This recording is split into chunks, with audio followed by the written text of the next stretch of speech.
Spain نے اکثر یورپی ممالک کے سیاحوں کے لیے اپنی سرحدیں کھولنے کا اعلان کر دیا ہے، جبکہ پرتگال پر پابندی عائد رہے گی۔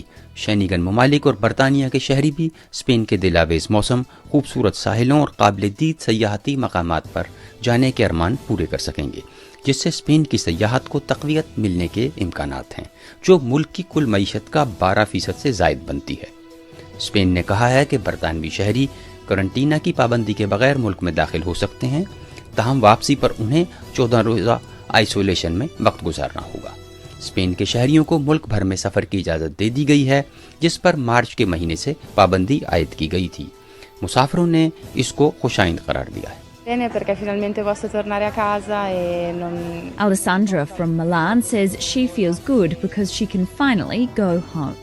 ایئرپورٹ پر تمام مسافروں کے جسمانی درجہ حرارت کو چیک کیا جائے گا اور وہ اسپین میں اپنی رہائش کی معلومات فراہم کرنے کے پابند ہوں گے۔ اسپین پرتگال کے ساتھ اپنی سرحد 1 جولائی سے کھولے گا۔ مقیم احمد، چینل 4، لندن۔